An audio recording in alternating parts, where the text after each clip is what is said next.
Welcome to Burlap Teachers. Enjoy the video. In this video, I will show how to make cheese homemade step by step. Heat pasteurized milk gently to the target temperature, sprinkle in starter culture, stir, then add diluted rennet and allow curds to form. Cut the curds, slowly raise temperature, and stir to expel whey. Transfer curds to a mold, press with consistent weight, then salt and age or eat fresh depending on the recipe. Start by gently warming milk to the culture's ideal temperature, then sprinkle the starter and fold it in evenly to avoid clumping. Add rennet diluted in water, stir briefly, and let the milk rest undisturbed until a clean break indicates curd formation. This step sets the texture and influences moisture, so watch times and temperatures closely for consistently good results in your homemade cheese.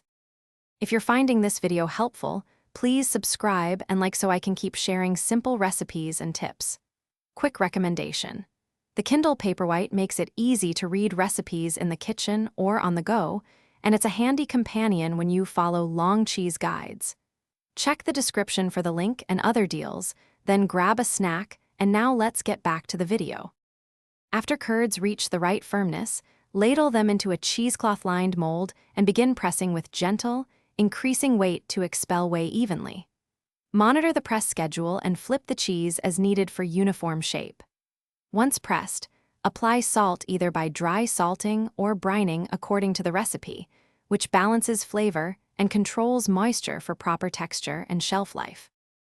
Thanks for watching. Consider subscribing if this video helped you.